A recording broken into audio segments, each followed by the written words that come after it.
ጤና ይስጥልን ክቡራትና ክቡራን የዩቲዩብ ቻናል ቤተሰቦቻችን፣ አሁን የተሰሙ ሰበር መረጃዎችን ይዘንላችሁ ቀርበናል። ይህ የአዲስ ግሎባል ዜና እንዲሁም መረጃዎችን ዩቲዩብ ላይ በፍጥነት የሚጫንበት ቻናል ነው። ዜናው በፍጥነት ሲጫን ቀድሞ ለእናንተ ማስታወቂያ መልእክት ወይም ኖቲፊኬሽን እንዲደርሳችሁና ታማኝ ፈጣን ወቅታዊ መረጃዎችን በየሰዓታቱ ልዩነት እንድትከታተሉ የዩቲዩብ ቻናላችንን ሰብስክራይብ እንዲሁም ላይክ እንዲሁም የደውል ምልክቷን በመጫን ቤተሰብ እንዲሆኑ እንዳትዘናጉ እንላለን። እንላችሁ የመጣ ነው የመካከለኛው ምስራቅ ዜና ነው። የዶናልድ ትራምፕ የማክሰኞ ምሽት ፈጽማለሁ ያሉትን ጥቃት በተመለከተ ሲናገሩ ዛሬ የቁርጥ ቀን ነው፣ ልክ እንደሌሎቹ ቀን ሁሉ ዛሬ ቀን አልገፋም፣ ተጨማሪ ቀንም ለኢራን አልሰጥም ብለዋል። ኢራን የሆርሙዝን ወሽመጥ ማትከፍት ከሆነ አሜሪካ ኢራንን ድልድዮችን፣ የኃይል ማመንጫዎችን ሙሉ በሙሉ በማውደም መላ ሀገሪቱን በአንድ ምሽት እንደምታጠፋ ገልጸዋል። ያስቆም ማን እንዳለ አሁን ያለው ሲሉ ተናግረዋል። 4 ሰዓት ብቻ ነው የሚበቃኝ፣ ያ የጊዜ ገደብ ካለፈ በ4 ሰዓት ውስጥ እንዴት ኢራንን ወደ ጨለማው ዘመን እንደመልሳት ታያላችሁ ሲሉ የተለያዩ ዛቻዎችን አደርሰዋል። የእስራኤሉ ጠቅላይ ሚኒስትር እንዲሁም ቤንያሚን ኔታንያሁ ትራምፕ አሁን ባለው የጦርነት ወቅት ከኢራን ጋር የተኩስ አቁም ስምምነት ላይ እንዳይደርሱ በይፋ አስጠንቅቀዋል።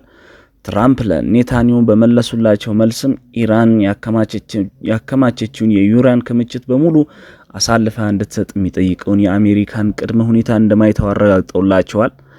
የተባበሩት መንግስታት ድርጅት ዋና ጸሐፊ አንቶኒዮ ጉቴሬዝ ትራምፕ በኢራን የሲቪል መሰረተ ልማቶች ላይ ጥቃት ለመሰንዘር የሚይዙትን ነገር በአስቸኳይ እንዲያቆሙ አስጠንቅቀዋል። የሲቪል ሰዎች ተቋማትን ማጥቃት በዓለም አቀፍ ሕግ መሰረት የተከለከለ መሆኑንም አስታውሰዋል። ኢራን በሰጠችው ምላሽ ትራምፕን አፍህን ዝጋ እንለው፣ ምክንያቱም ዛሬ ቁርጥ ቀን ነው፣ ጥቃቱን መፈጸም ሲጀምር አፉን የሚያዘጋውን ጥቃት ደግሞ እኛ እንፈጽማለን ስትል አስታውቃለች። የአሜሪካ እውነተኛና አስቀያሚ ገጽታ ከትራምፕ ፍንዳታዎች በላይ አጋልጦ የሚያሳይ ምንም ነገር የለም ሲሉ የኢራን ባለስልጣናት ገልጸዋል። የኢራን መካከለኛውን ምስራቅኛ ስንወድም ዝም ብለን አንመለከትም፣ በዛሬው ዕለት ሰርፕራይዝ የሆነ ከባድ ጥቃት ሲፈጸም ታያላችሁ ብለዋል። በተጨማሪም የኢራን ወጣቶችና አትሌቶች በኃይል ማመንጫ ጣቢያዎች ዙሪያ የሰዎች ሰንሰለት እንዲፈጥሩ ጥሪ ቀርቧል። የኢራን ጥቃት በእስራኤል ላይ ያስከተለው የኢኮኖሚ ኪሳራ እንዲሁም አነጋጋሪ ሆኗል። ባሳለፍነው አንድ ወር ብቻ በጦርነቱ ለእስራኤል መንግስት ወደ 15 ቢሊዮን የአሜሪካን ዶላር ወጪ ማስከተሉ ተገልጿል። ከ26000 በላይ እስራኤላውያን የንብረት ጉዳት ካሳ እንዲከፈላቸው ጥያቄ አቅርበዋል። የየመኑ የሐውቲ ኃይሎች በእስራኤል ደቡባዊ ከተማ ኤላት ላይ ጥቃት ማድረሳቸው ተዘግቧል። ኢራን እንኳን የሆርሙዝን ወሽመጥ ልከፍት ቀርቶ የባበል መንደብን ወሽመጥ ሙሉ ለሙሉ ዘጋዋለሁ ብላለች። በዋሽንግተን የውስጥ ፖለቲካ በኩልም ትውልደ ኢራናዊቷ አሜሪካዊት ያስሚን አንሳር በመከላከያ ላይ ሚኒስትሩ ላይ ክስ ለመመስረት እያሰቡ መሆኑ ተገልጿል።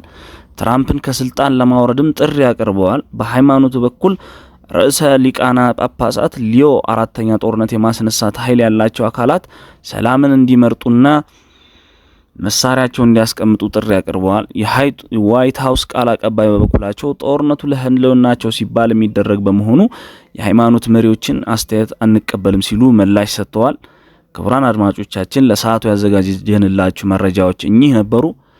የተለያዩ መረጃዎች እንደዚህ ሰበር ዜናዎች እንዲደርሳችሁ ቻናላችንን ሰብስክራይብ ማድረግ እንዳትዘነጉ እንላለን። እስክንገናኝ ቸር እንቆይ እላለሁ።